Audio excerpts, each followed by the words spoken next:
네, 오늘 나눌 말씀은 지난주에 이어서 8장 31절, 32절 함께 보도록 하겠습니다. 예, 짧은 구절이니까요. 우리 다 같이 읽도록 하겠습니다. 그러므로 예수께서 자기를 믿은 유대인들에게 이르시되 너희가 내 말에 거하면 참으로 내 제자가 되고 진리를 알지니 진리가 너희를 자유롭게 하리라. 아멘. 기도하시죠. 아버지 하나님, 오늘도 귀한 하나님의 말씀 저희들에게 허락하여 주심을 감사합니다. 성령 하나님께서 함께하여 주시어서 미련한 자의 나눔이지만 성령 하나님의 가르치심이 듣는 자 모두에게 함께하여 주셔서 하나님의 귀한 뜻을 분별하고 우리들의 삶이 변화되는 은혜가 있게 하여 주시옵소서. 오직 하나님이 영광 받으시며 그리스도가 드러나는 성령 하나님의 역사하심이 있는 나눔 되게 하여 주시옵소서. 예수님 이름으로 기도드립니다. 아멘. 예, 지난주에 연결을 해서 계속해서 우리 31절, 32절, 바로 초막절에 예수님께서 하신 세 가지 선언 중에 세 번째를 계속 한번 공부해 보도록 하겠습니다. 우리 잘 아시듯이 첫 번째는 예수님이 생명의 물이 되심, 생명수가 되심 이었고요. 첫 번째 선언이.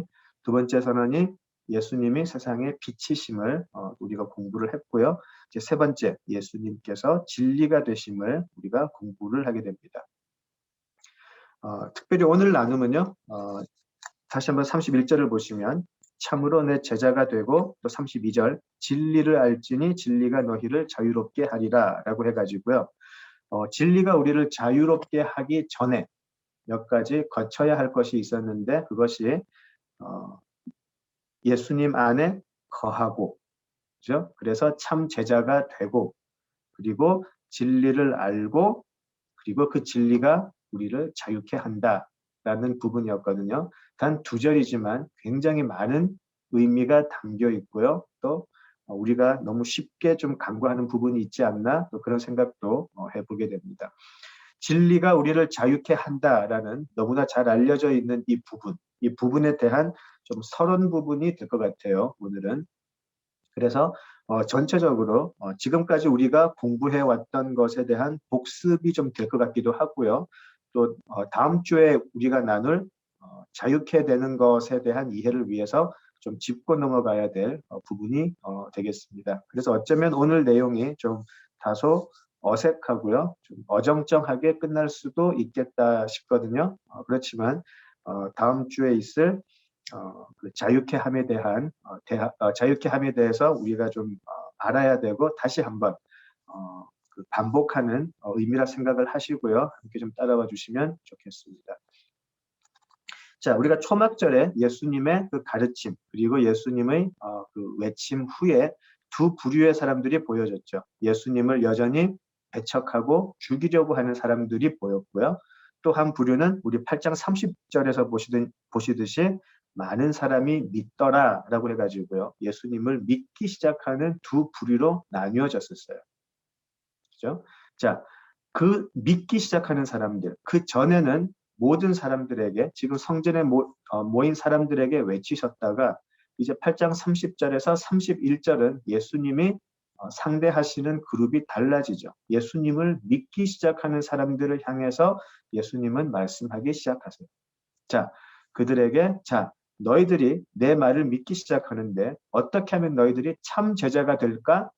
내 속에 거하라. 내 말에 거하면 그러면 진리를 알게 되고 너희들은 그 진리로 인해서 자유롭게 될 것이다. 그렇게 말씀을 하셨죠.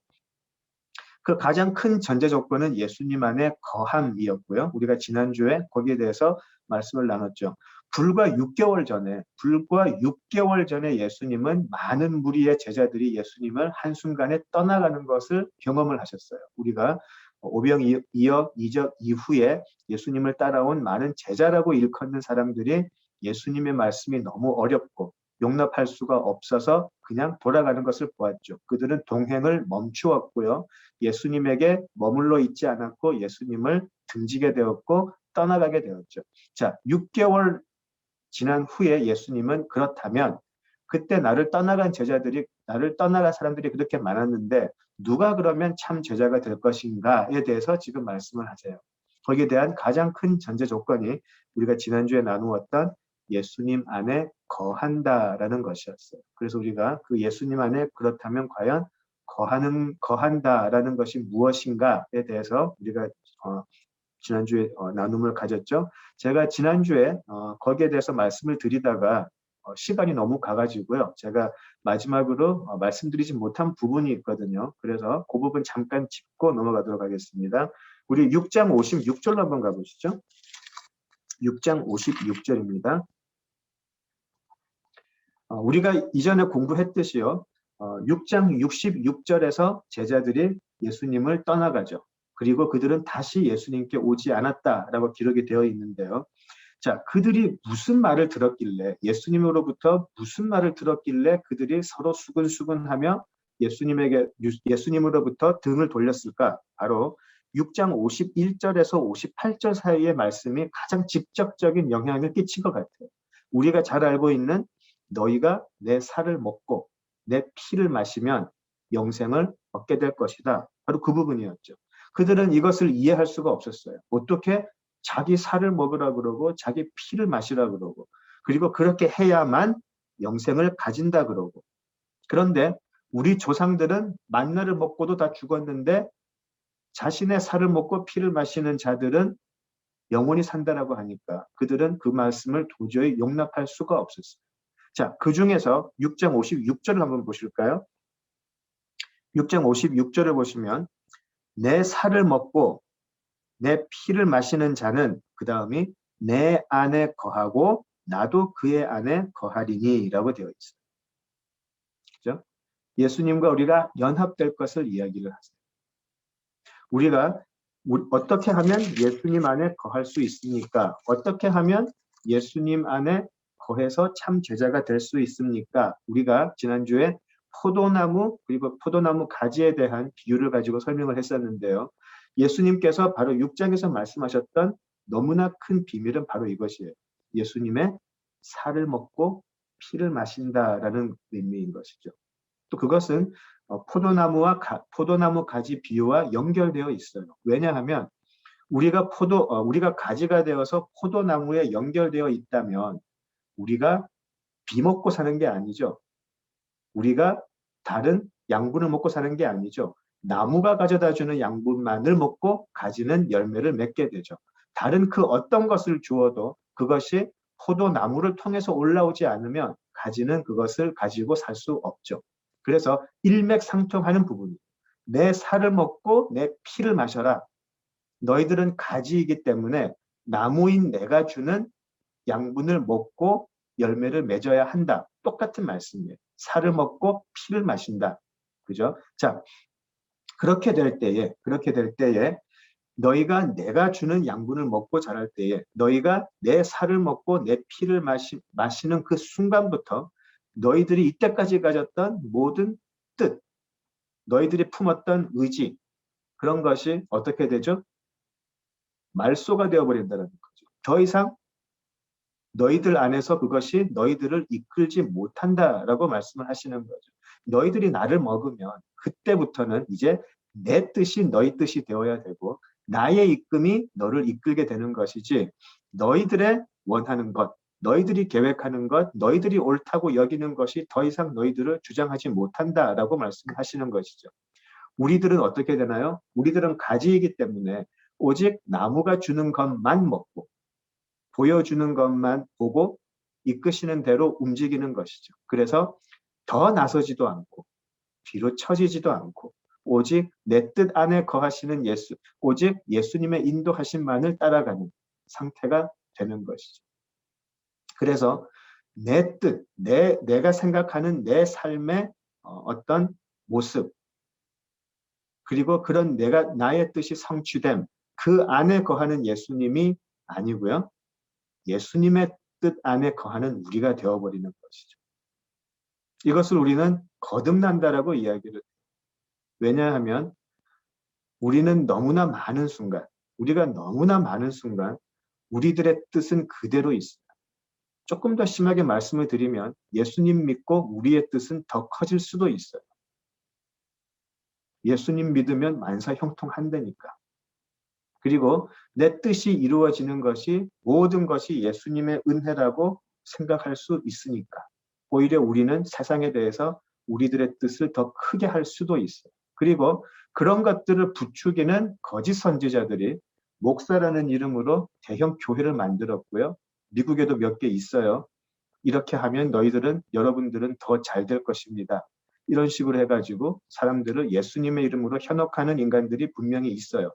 그러나 우리가 예수님의 살을 먹고 예수님의 피를 마신다면 우리들이 이때까지 가지고 있던 우리들이 옳다고 여겼던 모든 것이 깨질 수밖에 없다라는 것이죠. 그리고 오직 예수님께서 옳다, 예수님께서 가라, 예수님께서 멈춰라, 그런 것들을 따라가는 상태가 되는 것이죠. 그것을 우리가 참 제자가 되는 것이다 라고 이야기할 수 있겠습니다. 그래서 우리가 예수님 안에 거하고 또 예수님이 우리 안에 거하시는 가장 중요한 모습은 포도나무와 가지 비유도 있고요. 똑같은 내용이에요. 예수님의 살을 먹고 예수님의 피를 마시는 것. 이것을 사람들은 이해하지 못해서 예수님을 떠나가 버렸어요. 그죠? 이것을 또 잘못 해석을 해가지고 성찬에 참여하는 사람이 예수님의 구원에 참여한다라고 너무 표면적으로만 해석하는 분들이 많이 계시던데요. 이것은 성찬에 대한 부분이 아니에요. 성찬에 대한 부분이 아니고 우리들의 삶의 완전한 변화를 이야기하시는 것이죠. 자, 그래서 그렇게 해서 예수님 안에 거하면 참 제자가 되는데 그럼 참 제자가 돼서 그 다음이 뭐냐는 거죠. 참 제자가 되고 나서 어떤 결과가 있는가? 자, 거기에 대한 부분이 오늘 본문이죠. 참 제자가 되고 나니 진리를 알게 되고 그리고 그 진리가 우리를 자유케 하더라라는 것이죠. 그렇죠? 자, 우리가 진리를 안다라고 할 때 갑자기 예수님 안에 거하니까 갑자기 모든 진리를 내가 깨달았습니다라고 하는 것은 아니에요. 도통한 사람들이 자꾸 되려고 그러는데 우리는 다 몰라요. 우리 삶이라는 것 자체가 예수님을 점점 발견해 나가는 것이죠. 예수님도 이 세상에서 가만 계시다가 갑자기 혼자 십자가에 올라가셔서 죽으신 게 아니잖아요. 내가 죽어야 대속을 하니까 난 그냥 가서 죽을래 하셨던 게 아니죠. 예수님은 사역의 시간이 분명히 있었어요. 자신을 드러냈어야 했고 하나님의 뜻을 나타내셨어야 했고요. 어떤 시간이 필요했었어요. 그죠? 그 시간 속에서 예수님은 우리에게 본인을 가르치시고 하나님을 가르치시고 구약이 무슨 이야기를 했는지 너희들이 믿어온 것이 어떤 것이며 그래서 나는 누구이며 앞으로 내가 십자가를 진 후에 어떤 일이 있을 것이며 그 사역의 시간이 필요했었어요. 처음부터 다 우리에게 한 번에 하루에 모든 걸 가르치시고 돌아가신 건 아니었었죠. 자, 우리도 마찬가지죠. 우리가 그 6장 66절 이후에 많은 제자들이 떠나간 후에 베드로가 이런 이야기를 하죠. 영생의 말씀이 여기 있는데 우리가 누구에게로 가겠습니까? 라고 이야기를 하죠. 그때 베드로는 예수님이 진리 되심 그리고 그 진리가 어떤 의미인지 다 깨달아서 했던 건 아니에요. 그죠? 왜냐하면 그런 고백을 하고 난 후에 베드로가 요즘 젊은 사람들 표현으로 뻘짓을 굉장히 많이 하죠, 실제로.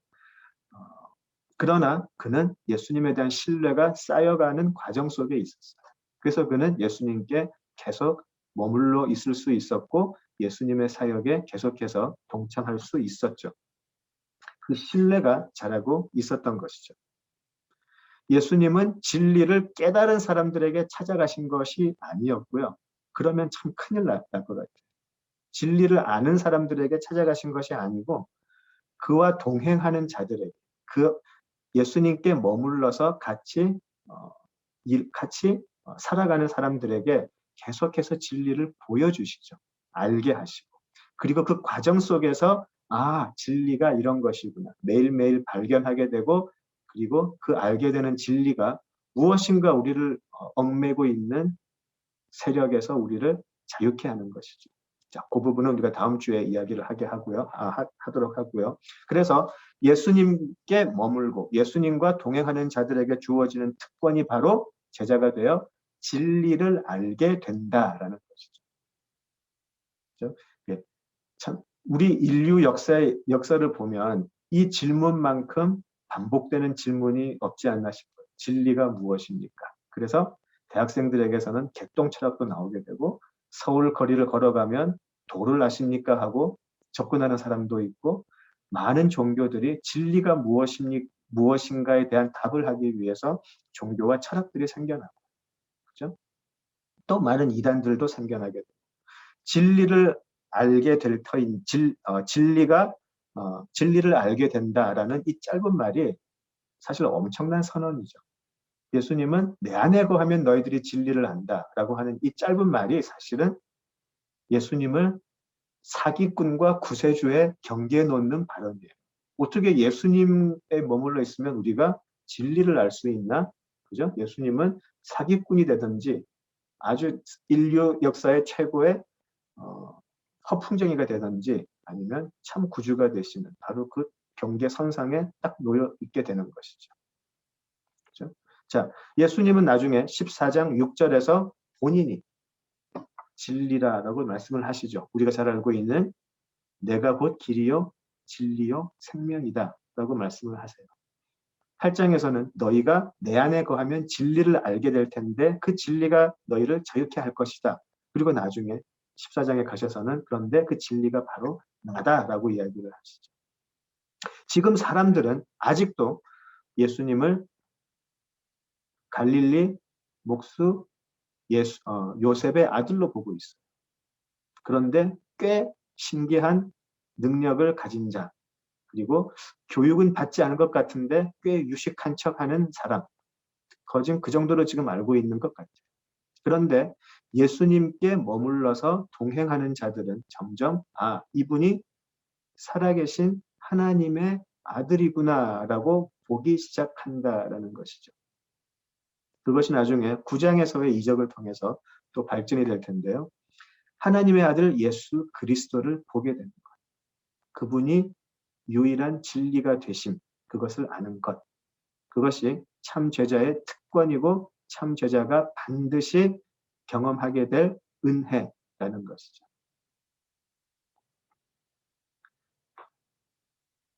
예수님은 유대인들과 계속되는 대화를 통해서 자신이 하늘의 아버지에게서 왔음을 계속 이야기를 하셨죠. 그죠? 반복되는 말씀이 이 부분이었잖아요. 나는 보내심을 받았다. 그리고 나는 내 보내심을 받았는데 원래 있던 자리로 난 돌아갈 거다. 그런데 너희들은 오지 못한다. 이 말씀을 반복하셨어요. 그렇지만 그 말씀을 듣는 자들은 그것을 사실로 받아들이지는 않았어요. 그죠? 그리고 나중에는 급기야 신성모독으로 예수님을 처벌하고 싶어 했죠.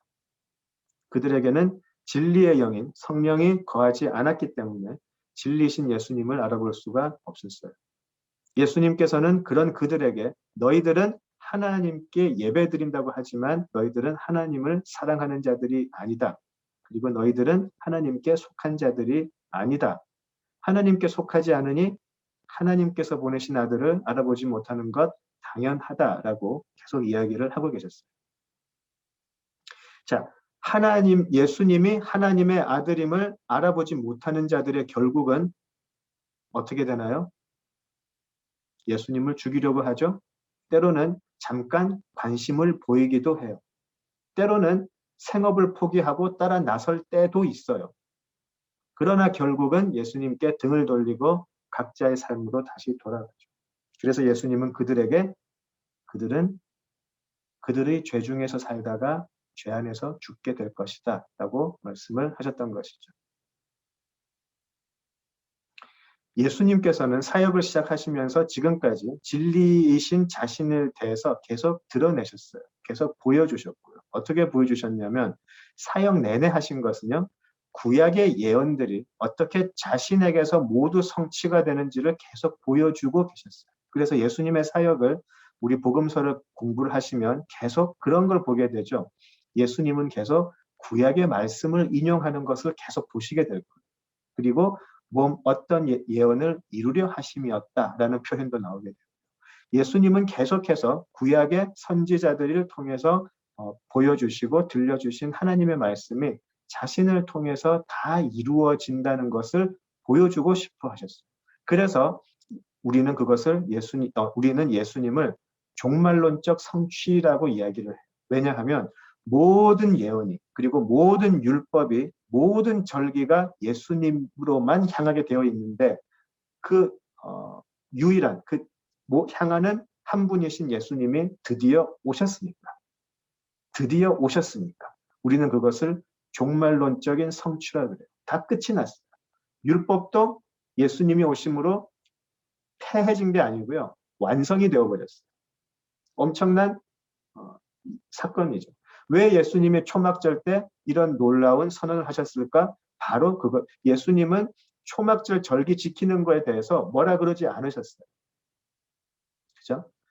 예수님께서 하신 것은 너희들이 초막절에 이런 것을 하지. 너희들이 실로암의 물을 가져다가 간구를 하지 구원해달라고. 너희들이 초막절에 불을 붙여가지고 환히 비치면서 그 빛을 구하지. 그런데 내가 너희들이 그렇게 구하는 모형적으로 구하는 생명의 물이고 모형적으로 구하는 빛이 바로 나다. 모든 초막절의 절기가 나를 향하고 있다는 것을 7장 8장에서 보여주셨어요. 모든 구약의 예언들이 나를 통해서 실현이 되고 성취가 된다. 이것을 계속해서 보여주고 계셨어요. 자, 그렇다면 이때까지 말씀을 목숨처럼 지켜온 사람들이라면 그리고 그 말씀을 이해한 사람들이라면 그 예수님의 선언을 보고 예수님의 사역의 내용을 보고 우리가 그렇게 믿어왔던 우리가 그렇게 하나님이 이런 구세주가 올 것이라고 했는데 메시아가 올 것이라고 했는데 이분의 삶은 그 예언의 실현이다라고 알아봤었어야 된다는 것이죠. 진짜 그들이 하나님의 말씀을 제대로 믿고 이해했다면 예수님이 지금 하시는 사역을 보고 예수님의 말씀을 들으면 금방 알아봤었어야 된다는 것이죠. 그런데 실상은 그들은 예수님을 신성모독이라고 죽이려고 했어요. 더 깊게 들어가면 사실은 그들은 신성모독 때문에 예수님을 죽이려고 했던 게 아니죠. 자신들을 모독했다는 것이죠. 자신들 기분 나쁘게 했다는 것이죠. 자신들에게 말할 수 없는 모욕을 주었다는 것이죠. 신성모독이 아니고 자기들을 모독했다라고 화를 내고 반발한 것이죠. 7장에서 기억을 하실 거예요. 예루살렘에 가서 자신을 더 드러내라고 형제들이 재촉을 하죠. 예수님께. 자, 예수님의 대답이 이랬었어요. 그런데 내가 가서 이야기를 해본들 세상은 나를 미워하고 싫어할 거다. 그렇게 말씀을 하세요. 전부 다 지금 초막절이 되어서 예루살렘에 가는 사람들 그리고 유대 지도자들 다 훌륭한 신앙생활을 하고 있다고 생각을 하는데 가서 예수님이 말씀을 하시면 그들은 매우 기분 나쁘고 거슬리게 들을 게 뻔하기 때문이죠. 지금도 사람들은 예수님의 말씀을 따르고 예수님의 뜻대로 살아간다고 하지만 자신의 생각, 자신의 어떤 사고와 다르고 또 자신에게 부담이 되는 말씀을 하면 그 말씀을 자신의 뜻대로 합리화시키기도 하고요. 자신의 생각에 예수님의 말씀을 적당히 가공을 해가지고 이해하려고 하고요. 그리고 적당히 얼버무리기도 하죠. 말씀은 쉽지만 사는 건 어려워. 적당히 타협을 하죠. 나만 그러나 딴 사람들도 다 그러는 그죠? 자, 나의 삶의 가치관에 조금 맞지 않는 말씀이 나오면 많은 경우에 그런 부분들 은근슬쩍 뒤로 이렇게 돌리고 무시할 때가 많죠. 왜냐하면 이 유대인들이 예수님을 신성모독이라고 예수님을 죽이려고 했던 것처럼 사실은 신성모독보다 자기들이 기분 나빠서 죽이려고 했던 것인데 사실은 자기의 삶의 주인이 여전히 자기 자신이라는 것이 그대로 드러나기 때문이죠. 물론 밖으로는 절대로 그렇게 얘기 안 해요. 그렇죠? 내 삶의 주인은 예수님이고 내 삶은 오직 하나님을 위해 드립니다라고 하지만 우리들의 마음의 깊은 곳에서는 여전히 내가 주인이고 나의 욕심이 나를 이끌고 있기 때문이죠. 그렇죠? 예. 이렇게 말씀을 드리니까 저는 안 그런 것 같지만 저도 그래요. 자, 그러나 예수 안에 거하며 또 그분을 제대로 볼 수 있는 참 제자가 되면 예수님만이, 예수님이 아니고요. 예수님만이 하나님께로 갈 수 있는 유일한 길, 진리 되심을 알게 되는 것이죠. 그리고 그분이 진리임을 안다면, 그분이 유일한 진리임을 안다면 동시에 발견하는 것이 나는 참 거짓된 존재다라는 것을 알게 되죠. 그래서 그 진리를 발견하는 그 순간 우리는 스스로 무장해제를 할 수밖에 없어요. 이때까지 나는 어둠의 자식이었구나. 요한복음 1장에서 기억이 나시나요? 어둠이 빛이 왔는데 어둠은 깨닫지 못했고요. 오히려 이기려고 들었어요. 내가 그 어둠이었구나를 그때 알게 된 것이죠. 어둠인 내가 빛이 왔는데 빛을 환영하기는커녕 내가 오히려 그 빛을 이기려고 했었구나. 알게 되는 것이죠. 그들이 그렇게 자랑스럽게 여겼던 선민이라고 자랑스럽게 여겼던 율법도 아니었고요. 그들이 철저하게 지키려고 했던 여러 절기들도 또 규례들도 그들의 구원이 될 수 없음을 알게 되는 것이죠. 오직 자기들 눈앞에 와 있는 예수와 동행하면 주어지는 진리, 그 진리에 눈을 뜨게 되는 것이죠. 그것을 우리는 진리를 안다라고 이야기할 수 있을 것 같아요. 내가 잘나고 내가 노력을 너무 해서 내가 아주 노력을 해서 내가 열심히 일해서 얻었으니까 나는 누릴 수 있고 또 누릴 수 있는 자격도 있다라고 생각했던 나의 삶. 그죠? 그런데 그것이 거짓임을 발견하게 돼요. 노력해서 다 이루어지는 세상이 과연 있을지 모르겠어요. 노력해서 다 되는 세상이 아니죠. 내가 원하는 자리에 오를 때 누군가를 나는 짓밟았음을 알게 되는 것이죠. 나 때문에 누군가는 손해보고 살았음을 알게 되는 것이고요. 나는 괜찮다라고 생각하고 넘어갔던 것이 누군가에게는 큰 아픔이 되고 좌절이 되었음을 그때 알게 돼요. 공부를 많이 해서 얻을 수 있는 것도 아니고요. 돈으로 살 수 있는 것도 아니고 좋은 가문에서 태어나서 최고의 자리에 오른다고 해서 얻을 수 있는 것도 아니고 오직 내 앞에 와 있는 예수 그리스도만이 진리이시다. 거기에 눈을 뜨게 되는 것이죠. 오직 예수님 안에 거하실 때만이, 오직 예수님 안에 거할 때만이 우리는 그 사실을 알게 되고 보게 되고요. 그 사실을 마주칠 때에 우리의 삶은 무너져 버릴 수밖에 없어요. 그래서 우리가 참으로 거듭난 자라면 우리들의 삶의 모습, 우리들의 삶의 패턴 그런 것들이 급격하게 바뀔 수밖에 없죠. 때로는 이 예수님을 믿고 거듭난 자의 삶을 이야기하면서 삶의 변한 모습이라고 이야기를 하는데요. 사실 이 표현이 너무 부족해요. 너무너무 부족해요.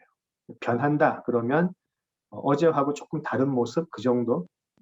근데 이거는 완전한 바꿈이죠. 완전한 바꿈인데 참 말 표현하기가 참 힘들다라는 생각이 들어요. 우리가 타고난 태생적인 기질이 있죠. 성격이 있죠. 그죠? 그래서 어떤 사람은 태생적으로 아주 이기적인 사람들은 믿어도 좀 이기적으로 믿고요. 그죠? 좀 걱정이 태어날 때부터 좀 걱정이 많은 사람들은 믿어도 걱정이 참 많아요. 저가 좀 그래요. 좀 뭐라 그럴까요? 좀 소극적인 사람은 믿음도 좀 소극적으로 하게 되고요. 대범한 사람들은 믿음도 대범하게 되고. 그런데 이상하게 믿고 난 후에 사람들의 모습이 기질까지도 이길 수 있는 자리까지 가는 경우를 보셨어요? 저는 많이 봤어요. 참 많이 봤었어요. 저는 그게 복음의 능력이라고 생각해요. 자기 스스로 놀래요. 그런 모습. 주변의 사람들도 놀래요. 그죠? 어, 더 이상 자기가 태어난 기질이나 성격을 그런 것 탓하지 않고요. 오직 하나님이 예수님이 옳다고 하는 그것에 계속해서 자기를 맞추려고 하는 모습으로 변해가게 되죠. 그래서 어제까지는 내가 열심히 사과를 맺었는데 알고 보니까 사과 열매는 내가 착각하는 미혹이었음을 발견을 하게 됩니다. 나는 세상에서 볼 때는 너무나 초라한 포도나무인데 나는 거기에 가지가 될래. 그러고 포도나무의 가지로 변해버리는 것이죠. 사과만이 최고의 열매다라고 사과만이 최고의 과일이다라고 칭송하는 세상에서 나는 자랑스럽게 포도나무 열매를 내밀 수 있는 사람으로 변해버리는 것이죠. 우리 요한복음 14장 한번 가보실까요? 요한복음 14장 16절에서 20절 한번 보시죠.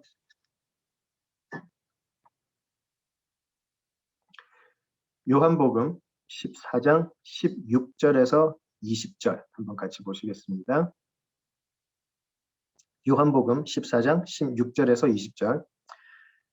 내가 아버지께 구하겠으니 그가 또 다른 보혜사를 너희에게 주사 영원토록 너희와 함께 하리니 그는 진리의 영이라 세상은 능히 그를 받지 못하나니 이는 그를 보지도 못하고 알지도 못함이라. 그러나 너희는 그를 아나니 그는 너희와 함께 거하심이요 또 너희 속에 계시겠습니다. 내가 너희를 고아와 같이 버려두지 아니하고 너희에게로 오리라. 조금 있으면 세상은 다시 나를 보지 못할 것이로되 너희는 나를 보리니 이는 내가 살아있고 너희도 살아있겠습니다. 그날에는 내가 아버지 안에 너희가 내 안에 내가 너희 안에 있는 것을 너희가 알리라. 이제 진리를 알게 되는 사람들은 성령의 은혜를 통해서 예수님을 진리로 본 사람들인데요. 자, 이 사람들에게는 지금 무엇을 약속하시나요? 육신의 예수님은 떠나가지만 진리를 알게 된 사람들은 계속해서 살아계신 예수님을 볼 수 있다라고 이야기를 하세요. 약속이에요. 왜냐하면 예수님은 부활의 예수님이시기 때문에 죽음을 이기고 살아계시고 그리고 그 예수님 안에 거하는 그들도 살아있을 것이기 때문에 그 살아있음은 육신의 숨쉬는 살아있음과는 다른 살아있음이죠. 진리를 알게 되는 그들에게 하시는 너무나 귀한 너무나 놀라운 약속이에요. 내가 너희를 고아와 같이 버려두지 아니하고 계속해서 너희들 안에 살 거다. 그리고 너희들도 나 안에서 살 거다. 어떻게 해요? 성자가 성부 안에 사는 것처럼 그죠? 너희들도 성자 안에 살 것이고 성자가 너희들 안에 있게 될 것이다. 오직 진리의 영이신 성령을 통해서. 진리를 알게 된 자들의 특권이죠. 자, 부활하신 예수님을 이제 더 이상 세상은 볼 수가 없어요. 지금의 육신의 예수님은 모두가 보지만 부활하고 나신 예수님은 이제 더 이상 세상은 볼 수가 없어요. 그런데 우리는 볼 수 있다는 것이죠. 이것이 진리를 안 자들만이 누리는 생명의 증거인 것이죠. 앞서 8장 21절에서 30절을 이렇게 보시면 그 말씀을 하시죠. 8장 21절에서 30절을 이렇게 보시면 그 말씀을 하세요. 예수님이 어디서 왔는지 모르니까 내가 어디를 가는지 너희들은 알 수가 없을 거다. 이렇게 말씀을 하시잖아요. 자, 그런데 이제 참 제자들, 예수님 안에 거하는 자들은 예수님이 누구인지도 알고 누가 보내셨는지도 알고 다시 가신 곳이 어딘지도 이제 알게 될 것이다 라고 지금 14장에서 약속을 하세요. 그래서 그들은 14장 28절에서 보시듯이 14장 28절에 내가 갔다가 너희에게로 온다 하는 말을 너희가 들었나니 나를 사랑하였더라면 내가 아버지께로 감을 기뻐하였으리라. 이 아버지는 나보다 크십니다. 예. 이제 진리를 안 자들은요. 더 이상 예수님이 아버지께로 가신다라고 하는 그 말씀이 혼란스럽지가 않아요. 오히려 기뻐한다라는 것이죠. 앞서 8장에서 예수님께서 내가 원래 있던 곳으로 돌아갈 것이다 라고 했을 때 너무나 많은 사람들은 혼란스러웠었어요. 지금 어디를 간다는 건가?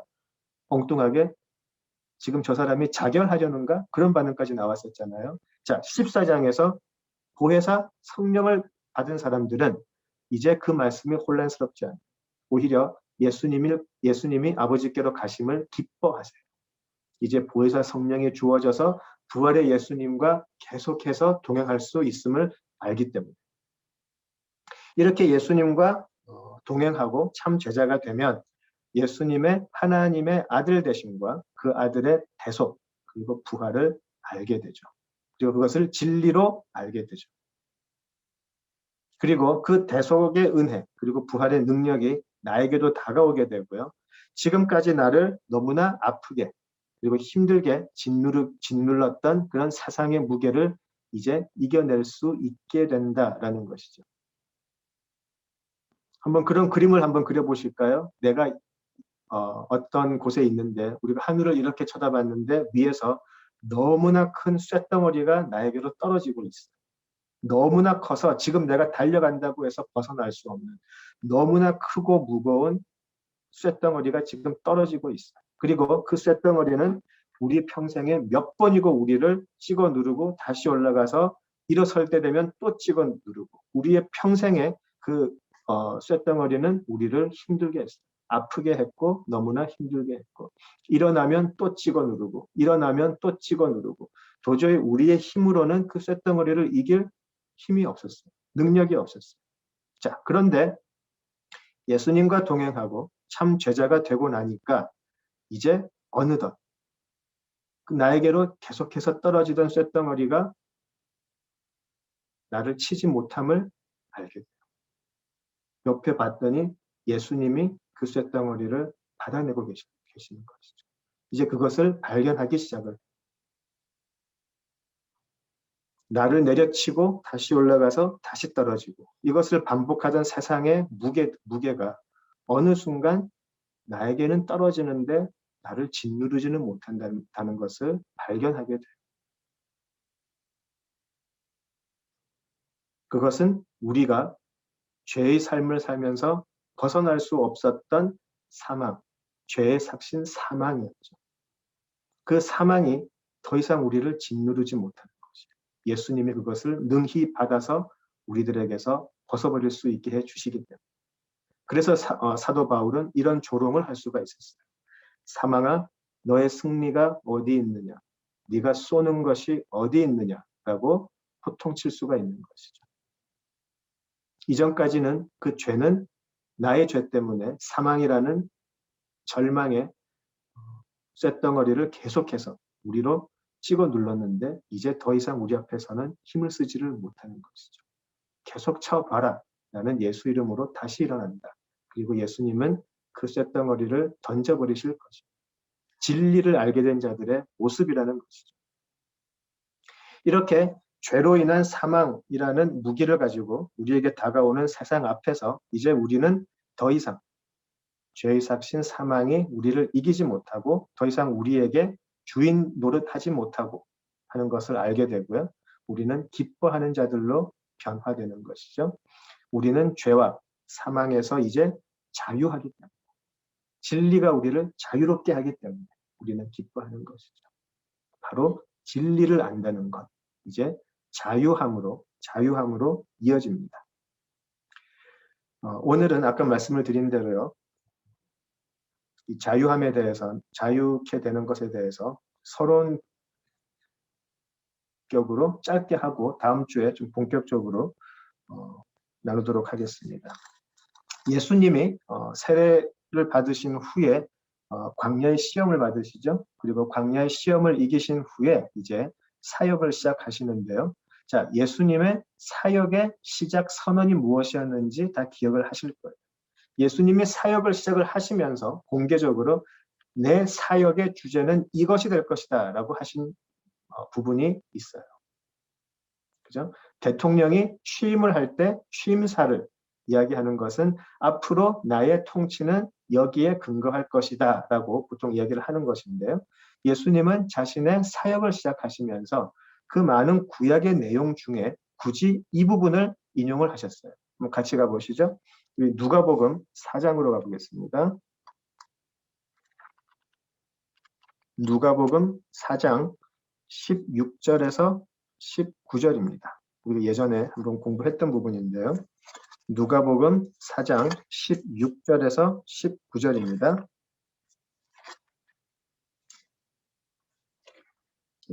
누가복음 4장 16절에서 19절입니다. 제가 읽을게요. 예수께서 그 자라나신 곳 나사렛에 이르사 안식일에 늘 하시던 대로 회당에 들어가사 성경을 읽으려고 하시매 선지자 이사야의 글을 들이거늘 책을 펴서 이렇게 기록된 데를 찾으시니 곧 주의 성령이 내게 임하셨으니 이는 가난한 자에게 복음을 전하게 하시려고 내게 기름을 부으시고 나를 보내사 포로된 자에게 자유를 눈먼 자에게 다시 보게 함을 전파하며 눌린 자를 자유롭게 하고 주의 은혜의 해를 전파하게 하려 하심이라 하였더라. 이렇게 시작을 합니다. 예수님은 굳이 이 부분을 찾으셔가지고요. 앞으로 자신의 사역은 해방시키는 것이 될 것이다. 자유케 하는 사역이 될 것이다 라는 것을 분명히 하셨습니다. 이것은 예수님께서 만들어내신 것이 아니죠. 예수님께서 오셔서 30여 년의 세월을 살면서 이제 내 사역의 방향은 이렇게 잡아야 되겠다라고 깨달으신 것이 아니죠. 이 사역의 예수님의 주제는 예수님이 이 땅에 오시기 전에 이미 이사야의 입을 통해서 하나님이 다 예비해 놓으신 내용이에요. 해방시키고 자유케 하는 것. 예수님은 순종해서 이루셔야 할 소명이었었어요. 자, 원죄 사건 이후에 하나님께서는 우리 각자, 우리 개인이 태생적으로 가지는 죄의 굴레, 태생적으로 가지는 태어나면서 벗어날 수 없는 그 죄의 굴레, 그리고 그런 죄의 자손들인 우리들이 세상에서 만들어내는 죄의 어떤 그 제도적인 악습, 그런 굴레에서 우리를 구원해내고 싶어 하셨습니다. 우리 한 사람 한 사람이 죄악의 굴레 안에 들어가 있고요. 이런 죄인들이 모여서 만들어내는 제도적인 악습들이 또 있어요. 우리 각자를 죄에서 구원해내기를 원하셨고 또 우리 인간이 만들어내는 많은 제도적인 악습에서도 우리를 구하기를 원하셨어요. 죄인들이 모여서 우리는 문명을 만들면서 역사라는 것을 계속해서 만들어가죠. 자, 죄인들이 모여서 역사를 만드니 이 역사는 죄의 역사가 계속 진행이 되고 있어요. 거기서 하나님은 우리를 구원해내고자 하셨다는 것이죠. 그래서 우리가 구원을 이야기할 때 항상 우리 개인의 구원 이야기하고 또 공동체적인 구원을 같이 이야기하는 이유가 바로 여기에 있죠. 예수님께서 사역을 시작하시면서 이런 어떤 일종의 취임 연설이라 그럴까요? 취임사를 이사야서 61장을 선택하셨으면 굉장히 중요한 의미가 있어요. 큰 시사점이 있죠. 자, 이사야는 보시면 가난한 자들, 갇힌 자들, 마음이 상하고 포로된 자들이 자유하게 되는 소식을 전했어요. 그죠? 61장에서. 이사야서 61장을 보시면 가난한 자들, 갇힌 자들, 마음이 상하고 포로된 자들, 그들에게 자유케 되는 소식이 임할 것이다 라고 이야기를 했어요. 지금 예수님께서 인용하신 그 부분, 이제 누가복음에서는 조금 다르게 표현되어 있기도 해요. 포로된 자, 눈먼 자, 눌린 자, 가난한 자, 그렇게 되어 있죠. 자, 공통점이 무엇인가요? 이들의 공통점이 무엇인가요? 모두가 스스로 자신을 책임질 수 없는 사람들이에요.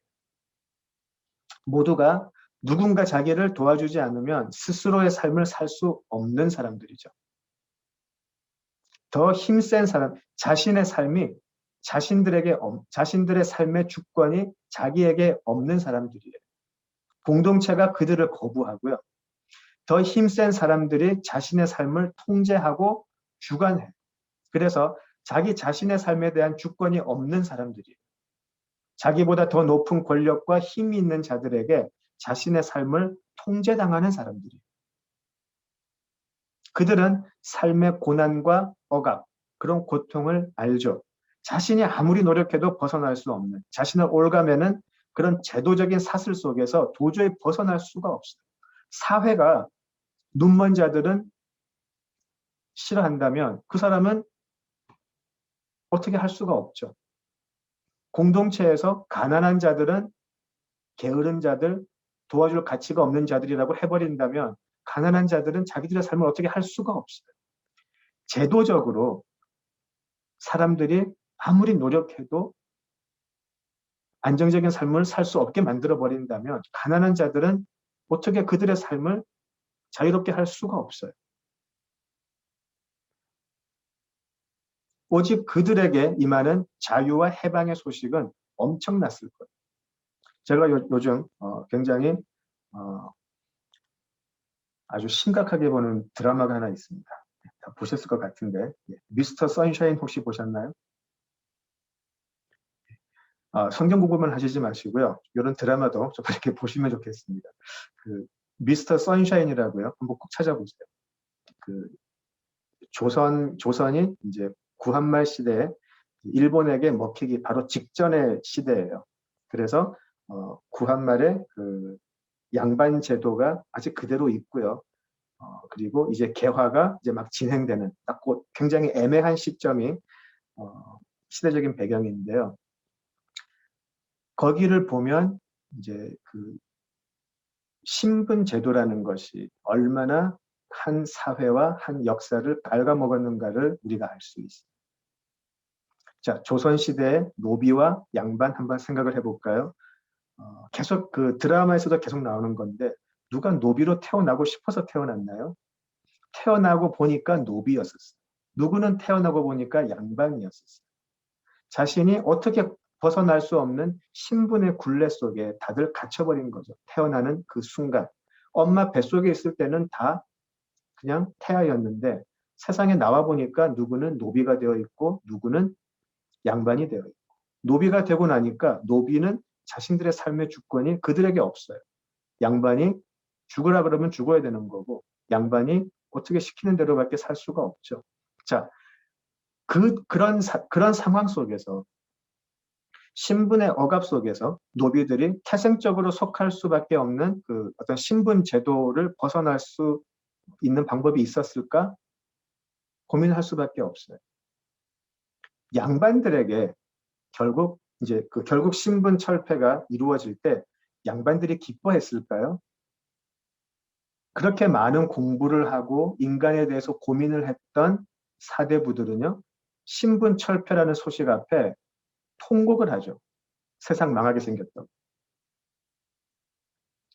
같은 소식, 신분 철폐의 소식이 들렸을 때 노비들은 얼마나 기뻤을까요? 그렇죠? 얼마나 기뻤을까요? 오직 자신의 처지를 뼈저리게 경험한 사람, 아무리 해도 내가 벗어날 수 없는 이 자신의 처지를 알고 그 고통을 겪어본 사람들은 이 해방의 소식, 이 자유케 하는 소식에 진정으로 기뻐할 수 있었을 거예요. 눈먼 자들에게 눈이 띄어진다라는 기쁜 소식만큼 더 큰 게 있었을까요? 억압된 자들이 노임을 받는다는 소식만큼 기쁜 소식이 어디 있었을까요? 가난한 자들에게 돈의 고통에서 벗어날 수 있다는 소식만큼 기쁜 게 어디 있었을까요?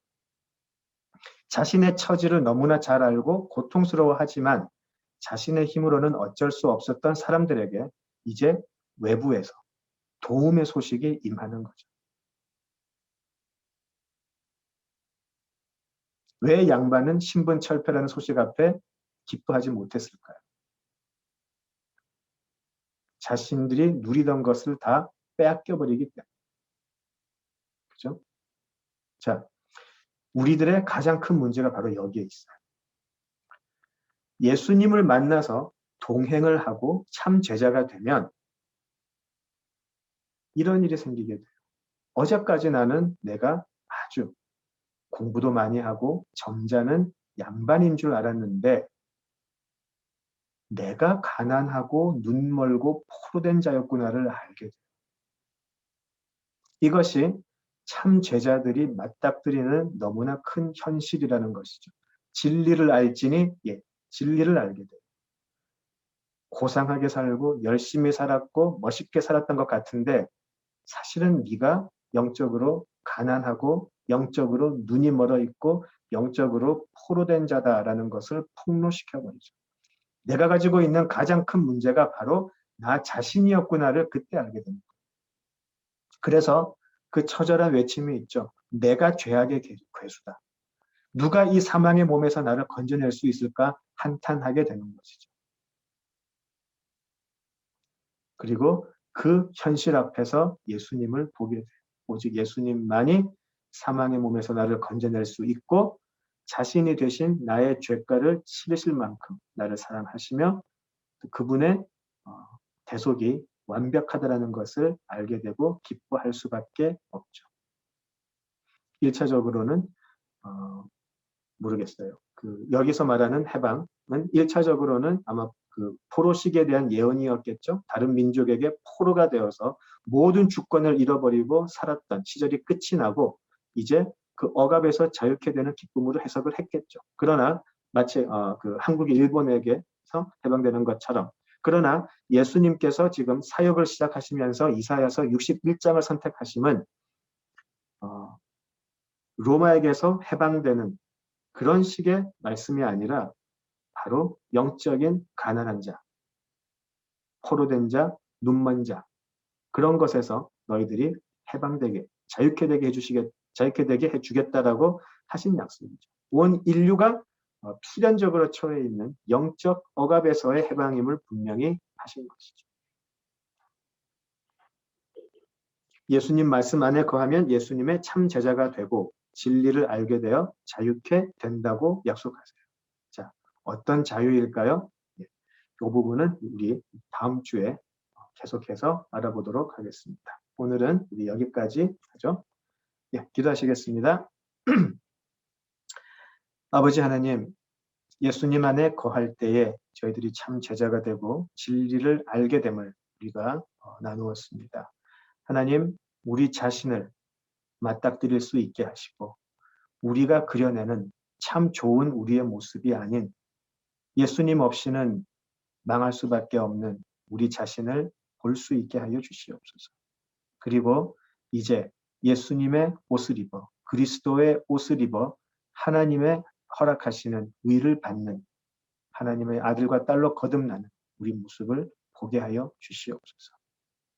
우리가 이 세상을 살아가면서 더 이상 영적으로 가난한 자, 눌린 자, 포로된 자로 살지 않게 하시고 오직 예수님의 은혜로 기뻐하며 소망을 가지고 오늘을 살아갈 수 있는 자 되게 하여 주시옵소서. 예수님 이름으로 기도드립니다. 아멘.